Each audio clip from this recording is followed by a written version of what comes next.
Liverpool against Chelsea. Liverpool losing 1-0. They've now lost 5 straight home league games for the first time in club history.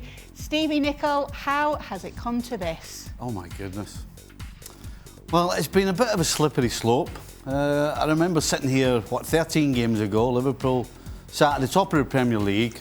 They had West Brom coming up, they had Newcastle coming up, they had Burnley coming up, and we're talking about who's going to stop Liverpool retaining this title. 13 games later, they look like they've forgotten how to play. A front three that was destroying any defence that was put in front of them can't seem to hardly get a shot on goal. I mean, one shot on goal today at home tells you the problems Liverpool have going forward. And of course, we can say it's unlucky only so many times defensively, but when you've got, in this game today, 2 defenders with experience of Alexander-Arnold and Fabinho causing the goal, then you can't excuse that. So, listen, a team that 13 games ago was striding towards the title has gotten to the stage where this is not a surprise. This is actually, when the final whistle went today, I wasn't surprised. Because this team is playing like a team that's struggling. It's getting results like a team that's struggling. And guess what? They're struggling and it's going to continue. I don't see an end to it.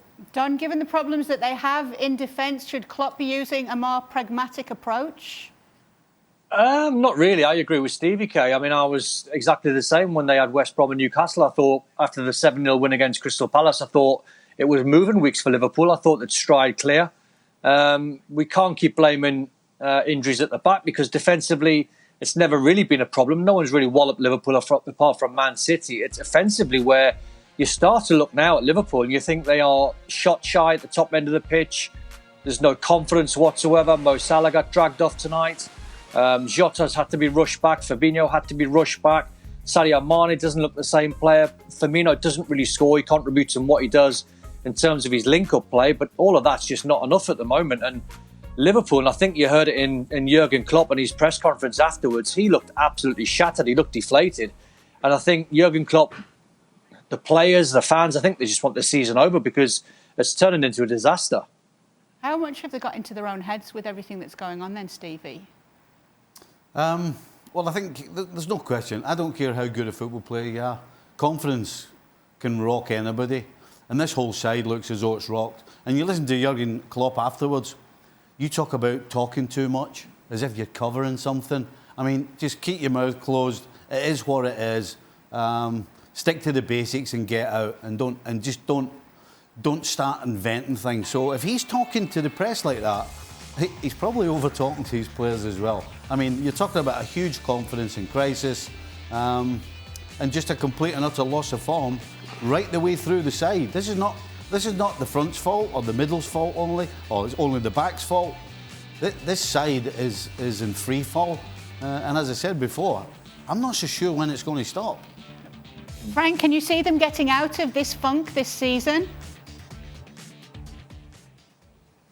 I think it's going to be hard. I mean, it's we can see now that they try to do stuff, and I think the 2 big differences between the 2 teams today is one team has a real defense when another one has nothing. It's nothing because the main defenders are injured, and you try to cope with the situation with somebody who came during the winter time, and midfield players played as a centre back. So you cope with the situation the way you can. But how can you sort out all the problems when the problems are mainly everywhere and where everybody is touched by a lack of confidence? So it's going to be really difficult. And as Stevie says, I think everybody just want the seasons to be over and see what's going to happen maybe next season. That's it. Do you think that's the way it is, Shaka, that they'd rather this season just be done and dusted and start afresh next season? Without question, Liverpool want the end of this season, whatever the end of this season looks like, whether it's top 4 or not, in all honesty. And you understand that. You sympathise with that, given the injuries that they've had, how they've tried to cope, how it's not worked. Listen, on the one hand, you asked Don about a more pragmatic approach. I think that's needed from Liverpool. You can't play this high defensive line with Kabak, who's just come in, and Fabinho, first game back, not really a defender. and then you get exposed as you do. Timo Werner find the back of the net just about offside, and then the Mason Mount goal that was a decider. You have to change how you play, but Jurgen Klopp doesn't want to do that. If that's the case, fine. This is who we are. We're going to live or die by this very sword. But you play that high risk, high reward game. You either finish top of the table or you finish comfortably outside the top four, and that's what you're seeing over the last 2 seasons. Well, you mentioned that top four. If you take a look at the standings, you can see that Liverpool are sliding down that table. And that's the question now, Stevie, with everything that we've seen from them so far. And as you mentioned, it seems to be something of a free fall. Will they actually make the top four come the end of the campaign? Really? Why? I can't believe it. It's amazing when you sit and think of the free fall they're in, how bad they've been. But when you actually look at that table, boy, that hits you right between the eyes. I can't believe what I'm looking at, and I can't think of a reason why they get in the top four.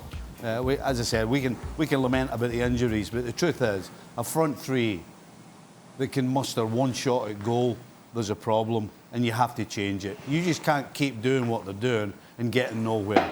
That only lasts so long, and it's old now. Don, are you as pessimistic as Stevie is about this?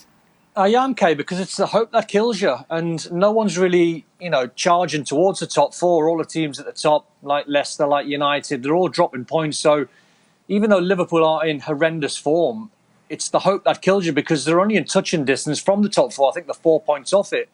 But, I was chatting to Michael Owen before the game and Tim Sherwood, who was working on the Premier League tonight, and everyone was getting asked their opinion. Who do you think will win the game? And we were sort of edging towards Liverpool, and then we sort of stopped ourselves in our track and we were thinking, why are we backing Liverpool? We're backing Liverpool because of the size of the football club only.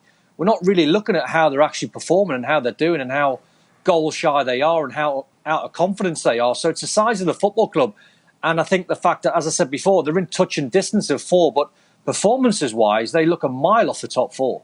One man who's definitely not short of confidence right now, Frank, is Mason Mount. His goal, the difference in this one. He was a favourite under Lampard. He's looking to be a favourite under Tuchel as well.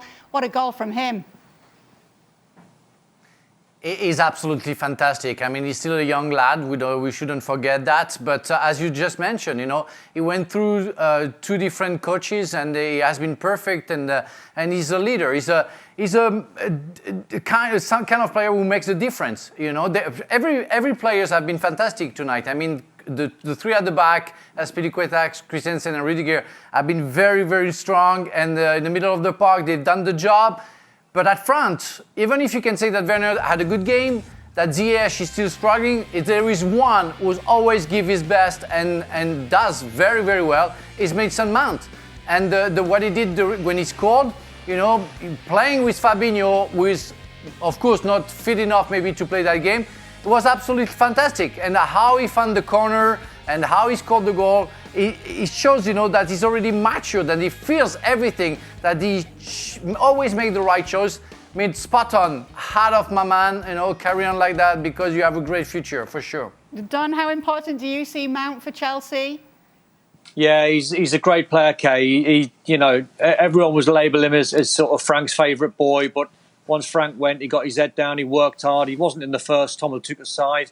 Then he forced his way back in. His performances, like Frank said, have been superb. I think what he is, Kay, as well, he's brave. He takes the ball. He's willing to try a hard pass. He's not a safe passer. I like guys who play in a sort of 10 role or closer to the number 9, who try a pass, who's risk and reward. He likes to try and find his 9 and try and get assists. But his goal tonight was a fantastic strike. It could have been defended better. You don't show him inside on his right foot. You've got to send him on his left foot. But once he got in on his right foot on the angle, it was a brilliant finish into that bottom right-hand corner. And things going really well for Chelsea under Thomas Tuchel. Look at this, still unbeaten so far in the 10 games that we've seen from him. Right appointment at the right time for Don? Yeah, I think so. Looking back, I thought, at the time, I thought it was a little bit raw, Kay. I thought it was harsh on Frank. I could see Chelsea still getting towards top 4, but you look at the stats there and the 10 games that he's played, it's the bottom number that's the most impressive. 8 clean sheets. That is a lot of work on the training ground when you haven't got too much time to work in between games. So you can see the players for sure are buying into his methods. We take a look back at the standings, and that result for Chelsea put them into the top 4. Everton had provisionally taken that spot because they played earlier, but now it's Chelsea's. Will they be staying there, Shaka? Right now, you think so. Listen, there are somebody chasing pack who have games in hand, so that obviously has the potential to change how the table looks, even if it's momentarily. But right now, I think Chelsea are destined for the top 4. You mentioned undefeated under Thomas Tuchel. When they do hit that speed bump, you want to see how the team reacts. But nothing about Chelsea right now says that they aren't in the top 4 teams in English football, that they can't cope with a defeat, surprise or not. This is a team playing with confidence. I think they finish this season top 4 right now, almost without question. It seemed to be a Timo Werner playing with confidence in this match as well, Stevie. Well, he is. He's not... Frank was talking about Mason Mount being brave. Well, Werner's been brave as well. He's not hiding.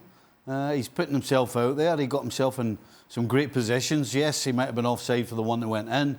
I think he could have done better with the one where he tried to lob it over Alisson. Again, he may have been offside. And again, one-on-one with Alisson in the second half. But the fact that he's getting in those positions tells you that he's desperate to do well. And you have to think that eventually it's going to come good for him. But whilst you've got Mount around you, you don't need to worry. And if Tuchel does manage to bring some of the pieces that maybe he wants to bring in the close season, how dangerous are Chelsea going to be in the next campaign? Well, he's clearly got them sorted out defensively. And that's why they're flying up the table.